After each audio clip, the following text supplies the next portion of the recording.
चलिए, good morning everyone. स्वागत है आप सभी का हमारी फाइनेंशियल रिपोर्टिंग की इस बैच में, जिसमें हम लोग हमारी इस बैच को डिवाइड करने वाले हैं इनटू टू पार्ट्स। चलिए, what will be doing today is, before we start with our discussion today on accounting standards and Ind AS, सबसे पहले अपन अपने एफआर पेपर का एक क्विक ओवरव्यू लेते हैं कि financial reporting as a 100 mark paper, जो आपका सीए फाइनल का पहला पेपर होगा, ऑलमोस्ट 2.5 साल बाद पहली बार जब हमारा इनकाउंटर होगा किसी एग्जाम से। 2.5 साल का गैप हो ही जाता है, सेकेंड ग्रुप अगर समय से क्लियर हो गया हो आईपीसीसी का तो, और प्रोवाइडेड आप बीकॉम को एग्जाम नहीं मानते हो, after 2.5 years when you actually appear for your exam, the first paper which you are going to see would be your financial reporting. तो obviously बात है, पेपर का अपना importance है because it will set the tempo for the subsequent set of papers, right? तो उस angle से क्या करेंगे अपन, सबसे पहले आज एक क्विक ओवरव्यू लेते हैं अपने FR paper as a whole का, और फिर हम देखेंगे कि हम हमारी इस पर्टिकुलर बैच को कैसे शेड्यूल करेंगे, कैसे अपन बैच को दो इक्वल पार्ट में डिवाइड करेंगे, जिसमें पार्ट 1 में we will take up the accounting standard Ind AS portion and in the second part we will take up the chapters of accounts. Batch हमारी जो रहेगी that is going to be a complete batch where will be taking up things right from the beginning till the end, in case if any student is already appeared it, और ऐसे कई सारे students हो सकते हैं जो मई 2017 के recent paper की दहशत को देखकर इंड एस दोबारा पढ़ना चाह रहे हैं। हमारी बैच में जो कवरेज रहेगी वो ऐसी नहीं रहेगी कि हम चीज़ों को दूसरी बार पढ़ रहे हैं। We will be starting as if obviously we are starting it for the first time. FR के पेपर को एज सच अगर अपन डिवाइड करें दोस्तों, सो द टर्म्स और the way we will be actually running up our class in that sense, if I divide, तो what we can say is कि हमारे पेपर को हम दो इक्वल पार्ट में डिवाइड कर सकते हैं। से इसका पहला पोर्शन अपन बोल सकते हैं इंड एस एंड एस। यार ऐसे ही लिखूं या उल्टा लिखूं, एस एंड इंड एस लिखूं या इंड एस एंड एस ही लिखे? तो मई 17 को देख के तो लगता है यही ठीक है ना। चलिए, and then we will put up the remaining part of FR, जिसको अपन अपनी क्लास में बोलेंगे चैप्टर्स ऑफ अकाउंट्स। ठीक, if we talk about Ind AS and AS, हमारे कोर्स में क्या क्या है, let us first get a clarity of it.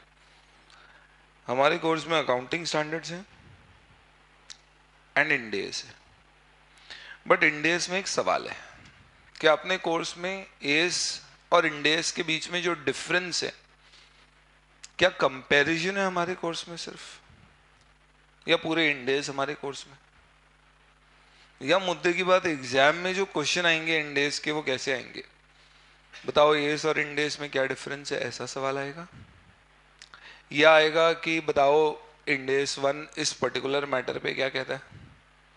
या प्रैक्टिकल क्वेश्चंस आ सकते हैं कि एक केस जैसा अपन अभी तक अकाउंटिंग स्टैंडर्ड्स में देखते हैं, एक क्वेश्चन दे दिया और बोल दिया answer as per Ind AS. क्या लगता है तुम लोगों को? तीनों ही आ सकते हैं ना, बहुत बढ़िया।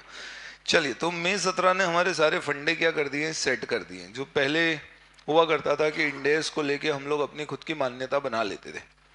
क्या बना लेते थे कि यार इंड एस पहली बार इंट्रोड्यूस किया गया कब? मई 2016। The first time Ind AS were introduced in our course was May 2016। ठीक है, मई 2016 में जब इंस्टीट्यूट ने इंड एस इंट्रोड्यूस किए, लेट अस सी इंस्टीट्यूट ने क्या कहा। What I have done is, मैं कुछ नोटिफिकेशंस इंस्टीट्यूट के लेकर आया हूँ, यहीं से अपन पढ़ के एक बार पहले अपनी एप्लीकेबिलिटी क्लियर कट समझ लेते हैं क्या है। आपको पता होगा कि इंस्टीट्यूट क्या करता है, बिफोर योर एग्जाम्स एक इंस्टीट्यूट का नोटिफिकेशन आता है जिसमें वो क्लैरिफाई करता है कि आपकी आने वाली एग्जाम में कौन कौन से स्टैंडर्ड्स एप्लीकेबल होंगे। तो से फॉर एग्जांपल नवंबर अटेम्प्ट वालों के लिए this notification would come somewhere in July, and May attempt वालों के लिए इट कम्स इन जनवरी। तो इंस्टीट्यूट ने मई 2016 के लिए जो एप्लीकेबिलिटी ऑफ स्टैंडर्ड्स और गाइडेंस नोट्स का ये जो नोटिफिकेशन दिया था मई 2016, ये कौन सा अटेम्प्ट है दोस्त? जब पहली बार इंड एस को एप्लीकेबल किया गया था। ठीक है, Let's see what does the institute or what did the institute say about इंडेस. ये रहा अपना इंडेस. ठीक है, शुरू में तो इन्होंने यहाँ पे क्या बताया, first part they actually told कि अब आपका चैप्टर चेंज हो गया. पहले हमारे कोर्स में जो चैप्टर हुआ करता था that used to be comparison of accounting standards with international standards, यानी इंडेस का नामो निशान हमारे कोर्स में नहीं था. बाद में क्या किया गया, ये चैप्टर को हटा दिया गया. Introduction to Ind AS, comparative study of Ind AS with Ind AS, sorry AS with Ind AS, carve in carve outs and comparison with IFRS, इस चैप्टर को इंट्रोड्यूस किया गया और हटा दिया क्या, किसको, जो हमारा पहले चैप्टर होता था about international accounting standard, IFRS and differences. ठीक है, और ये वाला पोर्शन है जो हमें खास तौर पे ध्यान से पढ़ना है. ये अपन कौन से नोटिफिकेशन को रेफर कर रहे हैं, मई 2016.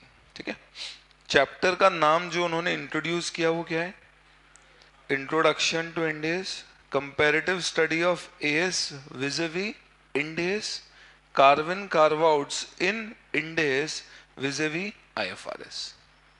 यानी तीन चीजें, इंट्रोडक्शन, कंपैरिजन विद एएस और कंपैरिजन विद आईएफआरएस. तीन चीजें इन्होंने पहली बार इंट्रोड्यूस की मई 2016 में. क्लैरिफिकेशन क्या दिया ये पढ़ते हैं. Considering the significance and relevance of Ind AS, about topic has been included in the syllabus. ये ऐसा क्यों बोल रहे हैं भैया, अभी इंपॉर्टेंट हो गया, रेलेवेंट हो गया. थोड़ा बहुत सुना होगा आप लोगों ने इंडेस के बारे में, that Ind AS have become mandatory on certain set of companies in India from 1 April 2016, यानी 31 मार्च 2017 के पहले फाइनेंशियल स्टेटमेंट कुछ कंपनीज के एज पर इंडेस पब्लिश होना शुरू हो चुके हैं. And the students are expected, sir हमें तो इंडस्ट्री का ज्ञान मत दो, अपने तो एग्जाम की बात बताओ, क्या बोला है, students are expected to have overall knowledge of contents covered therein. कितने प्यार से इन्होंने बोल दिया आपको ओवरऑल नॉलेज होना चाहिए. मतलब अगर हम कभी क्वेश्चन पूछे तो ये मत बोलना कि हमने बोला था सिर्फ कंपैरिजन आएगा, हमने तो पहले ही बोल दिया था आपको ओवरऑल नॉलेज होना चाहिए. इन डेप्थ नॉलेज इसलिए मना किया क्योंकि उस समय किसी को था ही नहीं, छोड़ो. However, considering extensive coverage of contents covered in such topics, and the same is made applicable for the first time from examination perspective, क्योंकि ये बहुत ही वाइड है और इसे पहली बार लागू किया जा रहा है एग्जाम में, पहली बार लागू किया जा रहा है मई 2016 में. स्टूडेंट में focus on theoretical aspects relating to comparative study of AS, Ind AS, carve in carve outs. यानी बोला भाई ये पहली बार है तो आपको इतना अलाउ किया गया है कि आप किस पर फोकस कर लो, थियोरेटिकल मैटर्स पे एंड कंपैरिजंस पे. ये कौन सा नोटिफिकेशन पढ़ लिया अपन ने, मई 2016. अब अपन देखते हैं मई 2016 और नवंबर 2016 में क्या डिफरेंस आया. Now let us see this. ये इंस्टीट्यूट का अगला नोटिफिकेशन फॉर नवंबर 2016 एग्जाम्स. ठीक है, इसमें देखते हैं इंडेस के बारे में उन्होंने क्या बोला. एप्लीकेबिलिटी ऑफ इंडेस, पहला पैराग्राफ तो उन्होंने दोबारा वही चिपका दिया जो पहले आया था. Topic introduction to Ind AS, comparative study of AS with Ind AS, carve in carve out of Ind AS with IFRS has been made applicable in place of IFRS. Same paragraph. अब देखो सेकेंड पैराग्राफ में क्या चेंज आया है. अब considering the significance and relevance of INDAS, above topic has been included in the syllabus and students are expected to have overall knowledge of contents covered therein. बताओ भाई यहाँ तक सब कुछ सेम है क्या. अब देखिए, however, considering extensive coverage of contents covered in such topic from examination perspective, simple problem involving conceptual or application issues may be asked in the exams. Do you find any difference in this statement and the previous statement? Yes, क्या difference है. पिछले statement में जब मई 2016 में पहली बार आया तो उन्होंने बोल दिया considering it is so extensive, student are expected to have a theoretical understanding of comparisons between AS and Ind AS. लेकिन नवंबर 2016 में उन्होंने लिख दिया सिंपल प्रॉब्लम इन्वॉल्विंग कंसेप्चुअल और एप्लीकेशन इश्यूज में बी आस्क्ड, जिसका इफेक्टिवली मतलब ये हुआ कि जो मैटर्स डिस्प्यूटेड है एनडीएस में, जिसके एप्लीकेशन में इश्यूज आ रहे हैं रियल लाइफ में, इंडस्ट्री में, वो मैटर्स हम शायद क्या करेंगे, इग्नोर कर देंगे, वो नहीं स्टूडेंट से पूछेंगे, लेकिन सिंपल कंसेप्चुअल और प्रैक्टिकल प्रॉब्लम्स हम पूछ सकते हैं। यानी नवंबर 16 में ही इंस्टीट्यूट ने बोल दिया था। इंस्टीट्यूट की गलती क्या हुई, उसने नवंबर 16 में बोला कि हम आपसे सिंपल प्रैक्टिकल क्वेश्चंस पूछ सकते हैं। इंस्टीट्यूट ने गलत काम ये किया कि उसने नवंबर 16 में पूछे ही नहीं, तो हमको लगा मजाक कर रहे हैं। तो इसलिए मई 17 में भी लोगों ने अज्यूम कर लिया कि भाई इंडेस का तो क्या है, 4 से 8 मार्क का क्वेश्चन आता है। मई 2016 में एक क्वेश्चन पूछा गया था जो एज इट इज पीएम का उठाया हुआ क्वेश्चन था। नवंबर 2016 में उन्होंने सिर्फ कंपैरिजन पूछ लिए थे, अकाउंटिंग स्टैंडर्ड 18 जो रिलेटेड पार्टीज होता है उससे रिलेटेड। तो लोगों ने अपने आप ही अपने ज्योतिष विद्या का प्रयोग करके कंक्लूजन निकाल कर ये बोल दिया कि इंडेस सिर्फ कंपैरिजन पॉइंट ऑफ व्यू से इंपॉर्टेंट है। इतने सारे इंडेस कौन पढ़ेगा, 8 मार्क का तो होता है ज्यादा से ज्यादा, और अपने कौन से 100 में से 100 लाना है। तो अपने हाथों हाथ क्या किया, आउट ऑफ सिलेबस कर दिया। इंस्टीट्यूट ने बोला ये बात, आ जाओ आप देखो मई 2017 जिस एग्जाम में इंडेस का ये भारी भरकम वेटेज आया था, उसमें पैराग्राफ में कोई चेंज नहीं है, it is still the same. However extensive coverage, exam perspective, simple problem, conceptual और एप्लीकेशन इश्यू में भी आज दिन दी एग्जाम्स। यानी इन दैट पर्टिकुलर सेंस पहली बार बस उन्होंने बोला था थ्योरेटिकल इंपॉर्टेंस रखो, उसके बाद से वो किस पर आ गए, प्रैक्टिकल में। ठीक है, I hope this gives us a fair idea in terms of our applicability. आज भी वो बात तय है दोस्तों कि हमारे कोर्स में अकाउंटिंग स्टैंडर्ड्स और इंडेस है, दैट मीन्स एएस भी हैं और इंडेस भी। पर क्योंकि प्रैक्टिकल एप्लीकेशन आ गई है, धीरे धीरे हम इंडेस की तरफ मूव कर रहे हैं। आपने देखा होगा 30 मार्च 2016 को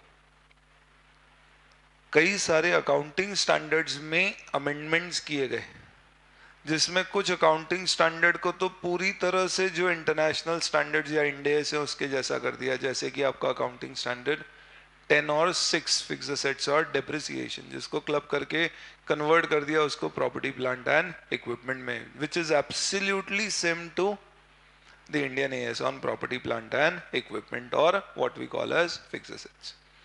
So gradually what is going to happen is we are going to move our accounting standards also to the extent possible into what Indians। इसलिए ऑब्वियस सी बात है फ्यूचर उसी का है। आपके जॉब इंटरव्यूज में अब आपको क्वेश्चंस भी अकाउंटिंग स्टैंडर्ड के साथ साथ इंडेस के पूछे जाएंगे। हर एस्पेक्ट से हमारे लिए उसका इम्पोर्टेंस है। मैं आपको क्विकली मई 2017 में जो वेटेज आया था इंडेस का वो बता देता हूँ। ये अपना एक छोटा सा एनालिसिस है पूरे पेपर का। Every year for last 5 attempts what I am doing is जिस दिन आपका पेपर आता है उस दिन I put up a small analysis। उसमें देखिए आप, इस बार जो क्वेश्चन पूछा गया मई 2017 के पेपर में, अपन उसकी बात कर रहे हैं। मई 2017 क्वेश्चन नंबर 1 कौन सा क्वेश्चन होता है, कंपलसरी, कितने मार्क का, 20 मार्क का, जिसमें कितने क्वेश्चन आते हैं, 4, एवरी क्वेश्चन ऑफ 5 मार्क्स। अब देखिए 5-5 मार्क के 4 क्वेश्चन। पहला क्वेश्चन इंडेस 38 इंटेंजिबल एसेट्स, दूसरा क्वेश्चन इंडेस 2 इन्वेंट्री, तीसरा question Ind AS 11 which is relating to construction contract जो अपना ES 7 होता है, and then Ind AS 18 which is related parties. यानी पहला क्वेश्चन अपना 20 मार्क का पूरा किससे आ गया, इंडेस। सेकेंड क्वेश्चन कंसोलिडेशन का था, उस कंसोलिडेशन के क्वेश्चन में इंस्टीट्यूट ने इंडेस पूछ लिया कि जॉइंट वेंचर्स दे दिए उसमें, और बोला कि जॉइंट वेंचर को कंसोलिडेट करो एज पर Ind AS, which was not appropriate. उसके कुछ प्रॉब्लम्स थे अपने अपने, तो अपन उसको अभी for the time being ignore करें। For that matter we will discuss about that also. Actually हुआ क्या था, इंस्टीट्यूट ने क्वेश्चन पूछा कंसोलिडेशन का। अभी अपन ओवरव्यू लेंगे तो देखेंगे FR के पेपर में हमारा एक चैप्टर होता है कंसोलिडेशन। अब उस पर्टिकुलर कंसोलिडेशन के चैप्टर में हमारे कोर्स में जो कंसोलिडेशन है वो सिर्फ कौन सा है, as per accounting standard. Exam में उन्होंने जो बैलेंस शीट दी होल्डिंग्स, सब्सिडरी, जॉइंट वेंचर्स की, उसका फॉर्मेट दिया एज पर ES, लेकिन उन्होंने नोट्स में बोल दिया कि आप इसे कंसोलिडेट करो as per Ind AS, which was actually a mismatch. So that was primarily, we should avoid that particular question saying कि वो इंड एज से, क्योंकि वो तो एज से ही आना चाहिए था। तो 20 मार्क के ये क्वेश्चंस आए। इसके बाद नॉर्मली आप देखोगे तो जो आपका 7th क्वेश्चन होता है फ्रेंड्स, वो किस पर होता है वापस से? ये एक क्वेश्चन है जो नॉर्मली हम अटेम्प्ट करते ही करते हैं। क्यों? क्योंकि इसमें 4-4 मार्क के 5 क्वेश्चन आते हैं, जिसमें से 4 ट्राई करना होता है, तो एक इंटरनल चॉइस आ जाती है। इसमें देखो क्वेश्चन किस पे पूछा गया? एक क्वेश्चन पूछा गया इंड एज पे, ये कितने मार्क का? 4। यानी 24 मार्क के क्वेश्चन तो सीधे सीधे किससे पूछ लिए गए? Ind AS. ठीक। इसके अलावा there is a particular Ind AS 32107109 on financial instruments. I tell you about that. ये जो दो स्टैंडर्ड, सॉरी, ये जो आपके फाइनेंशियल इंस्ट्रूमेंट के स्टैंडर्ड्स हैं, इंड एज 32107109, इसके ऊपर अगर आप देखोगे तो एक 8 मार्क का सवाल और एक 4 मार्क का सवाल पूछा गया। यानी if we talk about these two Ind ASes, हालांकि इसके ऊपर क्वेश्चन कई समय से आ रहा है, तो there was no news about it कि यार ये कुछ नया आ गया, ये हमेशा से आ ही रहे, पिछले 5-6 अटेम्प्ट से आ रहा है। तो 12 मार्क के आपके क्वेश्चन तो इंडेज के हुए, बट इट वाज एक्सपेक्टेड, वो वाली बात है। यानी 24 mark core इंडेज, 12 mark again इंडेज, but it was coming in the name of financial instruments earlier also. And then उसके बाद में फिर आपके कंसोलिडेशन के क्वेश्चन में वो जो छाया थी इंडेज की, जो कि गलत थी, उस एंगल से there was a significant amount of content of इंडेज। अपन देखें अकाउंटिंग स्टैंडर्ड के कितने क्वेश्चंस हैं, तो आप देखोगे प्रैक्टिकली तो इस बार उन्होंने सिर्फ क्या किया, ए, बी और ई 3 क्वेश्चन पूछे अकाउंटिंग स्टैंडर्ड के ऊपर बेस, यानी उसका वेटेज कितना कर दिया? 12 मार्क का। अब हालांकि अगर आप लोगों ने थोड़ा बहुत आपको आइडिया होगा ही होगा मई 17 के पेपर में क्या हुआ, कंक्लूजन क्या निकला। इनफैक्ट हमने भी क्या किया, जो पहले क्वेश्चन थे ए बी सी डी, जो इसके 4 पार्ट्स थे, इसमें आप देखो मैंने एनालिसिस में क्या लिखा है, ये लाइन देखिए क्या लिखा है।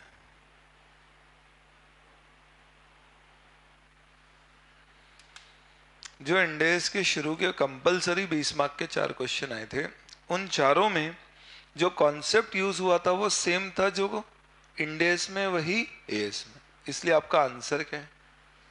सेम है। बट ये सही मायने में तसल्ली देने और लेने वाली बात है। बेसिक फंडामेंटल समझना दोस्त, हो सकता है एएस और इंडेज के कॉन्सेप्ट सेम होने के कारण दोनों का कंक्लूजन सेम हो, but answer does not means conclusion only. अपने को पता है जब भी अपन आंसर लिखते हैं तो हमारे आंसर में कितने पोर्शंस या कितने पार्ट्स होते हैं? We write the provision, we write the interpretation and we write the conclusion. Exam में जो सवाल पूछे गए उन सवालों में प्रोविजंस सबके डिफरेंट थे, कंक्लूजन लकीली सेम थे। ऑब्वियसली बात है, अपन ये अज्यूम नहीं कर सकते कि इस बार कंक्लूजन सेम है तो आने वाले समय में भी कंक्लूजन सेम होगा। यानी लकीली इस बार कंक्लूजन सेम थे, तो उम्मीद की किरण जागी हुई है, बनी हुई है जिन लोगों ने अटेम्प्ट दिए कि भैया चलो ठीक है अपना आंसर तो मैच किया, बीच बीच की चीजें अपनी थोड़ी मिसमैच होंगी, बट क्या होता है आंसर लिखने का तरीका, प्रोविजंस लिखने के तरीके सब कुछ बदल जाते। इनफैक्ट लैंग्वेज में बहुत डिफरेंस है। जहां हमारा अकाउंटिंग स्टैंडर्ड बहुत ही सिंपल, सादा, सादगी से भरा हुआ है, जैसे कि पहला क्वेश्चन आपका देखो किसके ऊपर है? इंटेंजिबल एसेट्स के अमोर्टाइजेशन के ऊपर क्वेश्चन था। हमारा एएस इतन है बिहार से सिंपली बोलता है कि इंटेंजिबल एसेट को उसकी यूजफुल लाइफ में अमोर्टाइज करना चाहिए यूजिंग अ सूटेबल मेथड। जबकि आप इंडेज पढ़ोगे तो बोलता है, इंडेज बोलता है कि intangible asset should be amortised over the useful life and the amortization method should reflect a pattern which reflects the pattern of consumption of future economic benefits arising out of that intangible asset। क्या क्या बोल दिया मैंने? यानी इंडेज क्या बोलता है, वो स्पेसिफिकली बताता है कि आपका मेथड सूटेबल नहीं, कैसा होना चाहिए, जो आपके फ्यूचर इकोनॉमिक बेनिफिट्स के कंजम्पशन को रिफ्लेक्ट करे। अब ये उसका की फ्रेज है, ये आना चाहिए, पहली बात। दूसरी बात, जो क्वेश्चन एग्जाम में आया था ना, उस क्वेश्चन में क्या हुआ था? There was a change in useful life of the asset and there was also a change in method of amortisation. पहले कंपनी एसएलएम से अमोर्टाइज कर रही थी, उसके बाद में कंपनी ने एसएलएम की बजाय बेनिफिट्स के प्रोपोर्शन में अमोर्टाइज करना शुरू कर दिया और लाइफ भी चेंज हो गई। अगर आप एएस पढ़ोगे ना तो अकाउंटिंग स्टैंडर्ड में as 26 intangible assets, I am just taking this example क्योंकि आईपीसीसी सेकंड ग्रुप लेवल पे थोड़ा देखा हुआ रहता है। अकाउंटिंग स्टैंडर्ड 26 इंटेंजिबल एसेट्स में कहीं पर भी चेंज इन मेथड की अकाउंटिंग कैसे होगी इस बारे में बात ही नहीं की। लेकिन इंडेस में स्पेसिफिकली कहा गया है कि अगर अमोर्टाइजेशन का मेथड चेंज होता है और लाइफ चेंज होती है तो उसका क्या इंपैक्ट होता है। ऑब्वियस ही बात है कि आपको उसका स्पेसिफिक रेफरेंस देना पड़ेगा। प्लस अकाउंटिंग स्टैंडर्ड में क्या होता है, मेथड चेंज है, बात ही नहीं करी, लेकिन अगर इंटेंजिबल एसेट की यूजफुल लाइफ में चेंज है तो वो बोलता है कि आप अमोर्टाइजेशन क्या करो। नॉर्मली आप बताओ क्या करते हैं, असेट की लाइफ चेंज होती है तो उसका अमोर्टाइजेशन या डेप्रिसिएशन रेट्रोस्पेक्टिव चेंज करते हैं या प्रोस्पेक्टिव, प्रोस्पेक्टिवली। एएस यही बोलता है, इंडेस भी यही बोलता है, बट एएस 26 ऐसा कहता है और इंडेस 38 जो इंटेंजिबल एसेट पे वो क्या बोलता है पता है, अगर इंटेंजिबल एसेट की यूजफुल लाइफ चेंज होती है तो फिर उस केस में उस चेंज की अकाउंटिंग की जाएगी एज पर इंडेस 8। और इंडेस 8 बोलता है that when there is a change in useful life it will be treated as a change in estimate and it will be accounted for prospectively. यानी कंक्लूजन तो सेम हो गया, दोनों में डेप्रिसिएशन या अमोर्टाइजेशन प्रोस्पेक्टिवली चेंज होगा। But AS वाले answer बनाते तो किससे बना देते, पूरा एएस 26 से, पर इंडेस पहले आपको कहाँ भेजेगा 38 से 8 पर, और फिर 8 में आपको क्या करना पड़ेगा, उसके अकाउंटिंग समझाना पड़ेगा। अब इसी बात है, ये सब स्टैंडर्ड्स अपन पढ़ेंगे तो डिस्कस करेंगे। अब इसके लिए हमने क्या स्ट्रैटेजी अडॉप्ट करी है। Now coming on to our batch, when we study AS and INDES, how we are going to study this time? Generally आप लोगों ने मई 17 के पेपर के बारे में सुना हो तो आप बताओ, ये जो क्वेश्चन इंडेस के ऊपर आए थे कंपलसरी 4 क्वेश्चन, क्या ये क्वेश्चन इंस्टीट्यूट के प्रैक्टिस मैनुअल स्टडी मटेरियल में थे क्या ये पास्ट एग्जाम क्वेश्चन या प्रैक्टिस मैनुअल के क्वेश्चन थे क्या? हाँ, लेकिन प्रैक्टिस मैनुअल पास्ट एग्जाम में ये क्वेश्चन पूछे गए, लेकिन एएस के रेफरेंस के साथ। एग्जाम में उन्होंने कुछ नहीं किया, सेम क्वेश्चन उठाया, फिगर बदले कई जगह, और एएस की बजाय क्या लिख दिया, आंसर एज पर Ind AS. That is why what we will be doing in the classes, हम पहले एएस पढ़ेंगे क्योंकि बेस हमारा आज भी वही है, फिर हम इंडेस पढ़ेंगे।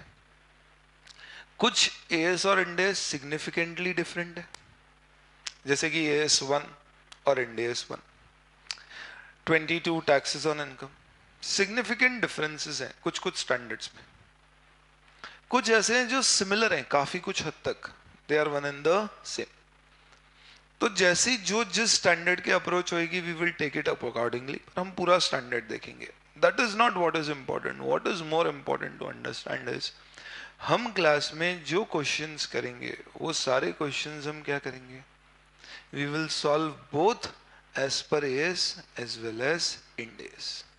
इससे अपनी प्रॉब्लम होपफुली खत्म हो जाएगी, क्योंकि अगर एग्जाम में question institute PM past exam के पूछ रहा है पर इंडेस के अनुसार पूछ रहा है, तो मुझे सबसे पहली चीज ये समझ में आना चाहिए कि पास्ट एग्जाम के और पीएम के सारे क्वेश्चन मुझसे एज पर इंडेस भी बनना चाहिए।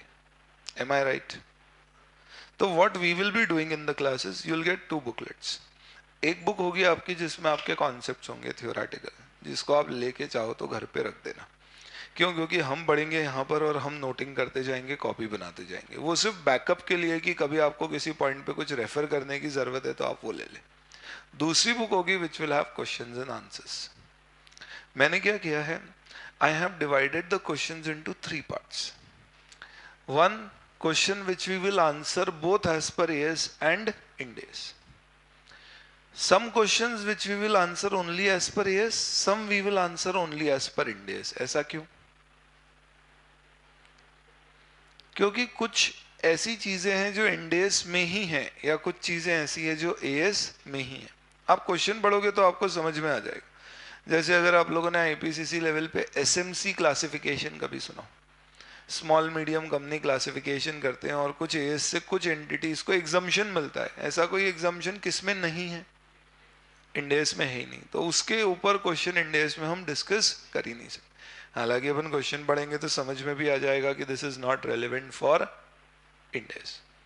तो हमारे मेजॉरिटी क्वेश्चंस जो होंगे वो कौन सी कैटेगरी में आएंगे? Where we will solve it both as per AS and Ind AS, and there'll be few question which will be only relevant under accounting standard, few which will be only discussed under India.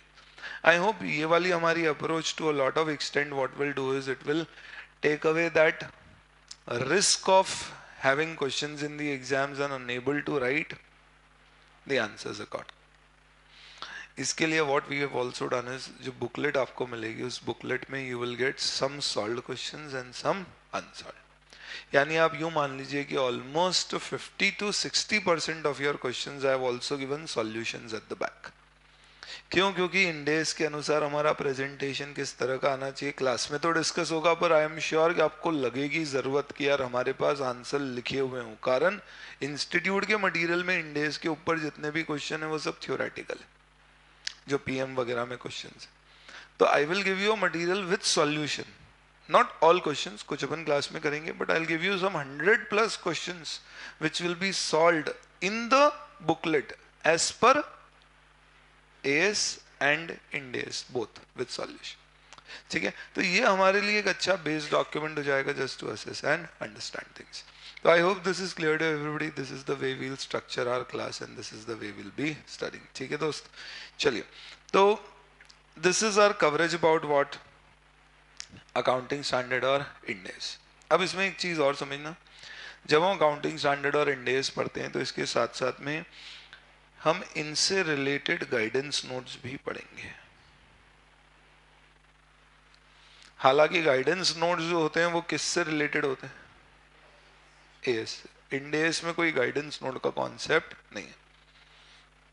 तो क्या होता है, कई सारी चीजों के ऊपर जहां अकाउंटिंग स्टैंडर्ड कुछ कहता है उसके साथ में कुछ गाइडेंस नोट भी दिया। जैसे एक तरफ आप अकाउंटिंग स्टैंडर्ड 2 पढ़ोगे वैल्यूएशन ऑफ इन्वेंटरी, तो उसके साथ में आपको एक गाइडेंस नोट मिलेगा, guidance note on accounting for excise duty, जो बताएगा कि क्लोजिंग स्टॉक में एक्साइज ड्यूटी की अकाउंटिंग कैसे करते हैं। या AS 9 रेवेन्यू रिकॉग्निशन और इंडेस 18 रेवेन्यू रिकॉग्निशन जो आप पढ़ोगे, उसके साथ में there is this guidance note on accounting for excise duty, जो बताता है कि एक्साइज ड्यूटी का प्रेजेंटेशन अकाउंटिंग स्टैंडर्ड में कैसे होगा। वहीं आप इंडेस में जाओगे तो इंडेस के अंदर ही उन्होंने प्रेजेंटेशन बता रखा है कि इनडायरेक्ट टैक्स को कैसे प्रेजेंट करना है, बट अकाउंटिंग स्टैंडर्ड में वो चीज कहां पर दी गई है? Guidance note. तो हमारा जो डिस्कशन होगा that will be accounting standard plus related guidance notes, वो स्टैंडर्ड के साथ साथ कवर करेंगे and then will come to Ind AS. इस तरह से अपन कवर करेंगे ये सारी चीजें। Then what we will do is, आप यू समझ लीजिए कि इसके बाद we will take up, in fact हम इसको इसी का पार्ट मान सकते हैं, आखिरी में at the last we will take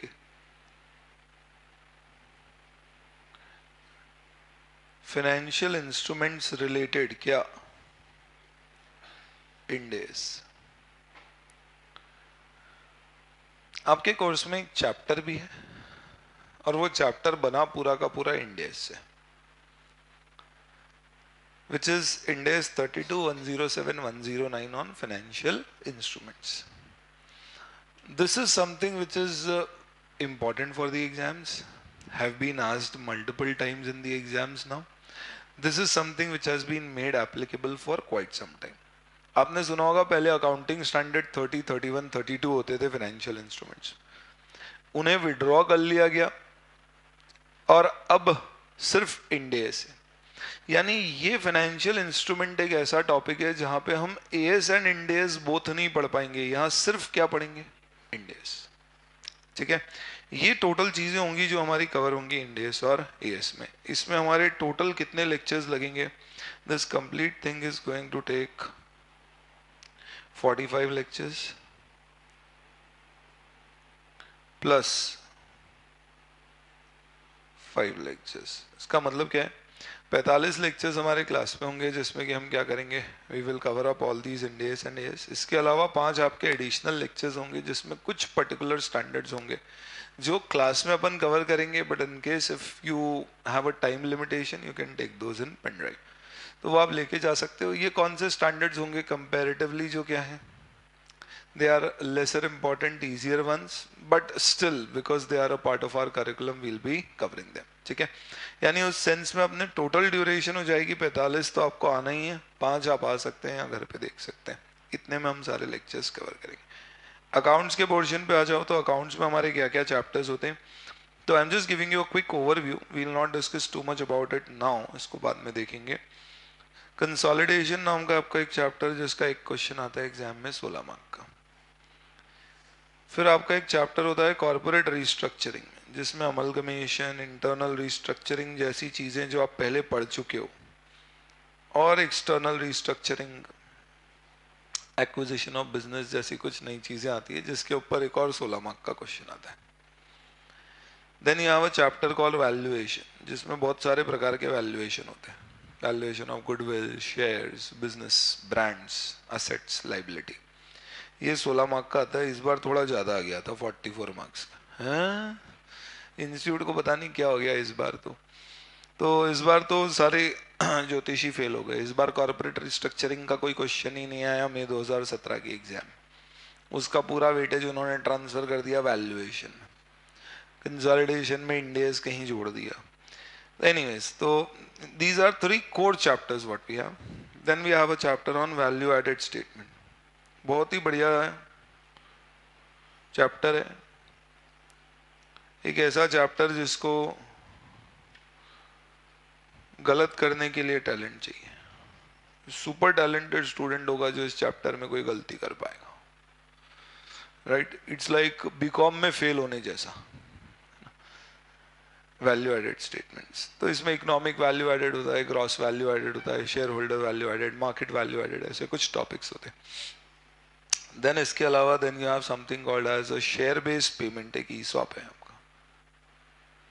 employ stock option plans की अकाउंटिंग, जिसको शेयर बेस्ड पेमेंट्स बोलते हैं। इसका एग्जाम में 0 to 6 मार्क्स का वेटेज आता है, समटाइम्स 8 मार्क्स, तो let us put it like 8 marks. And then we have some financial institutions के रिलेटेड हमारे चैप्टर्स हैं, जिसमें NBFC accounting, mutual fund accounting, stock broker accounting, merchant banker accounting है। इसका एग्जाम में अगेन 8 मार्क का weightage आ जाता है। और फिर आपके कुछ अदर चैप्टर्स हैं जिसको डेवलपमेंट इन अकाउंटिंग बोलते हैं, जिसमें ह्यूमन रिसोर्स अकाउंटिंग टाइप के आपके कुछ चैप्टर हैं which may have a weightage of 0 to 8 marks, ठीक है। यूजुअली अगर आप पैटर्न देखोगे, ये जो मैंने यहाँ पे लिखा है, इस पूरे पैटर्न में आप नॉर्मली देखोगे तो you will find that this portion is approximately 64 marks and the India's AS portion approximately is 56 marks। लेकिन सबसे बड़ा डिफरेंस ये है कि कंपलसरी क्वेश्चन जो आता है वो कहाँ से आता है, India's AS में से, that happens always। तो you don't have an option to leave that obviously। Interviews में भी खैर वो चीज़ें बहुत होती हैं। ये आपका मोटा मोटी ब्रेकअप है, इस तरह का आपका पेपर का क्या होता है, यूजुअल ब्रेकअप होता है, ठीक है।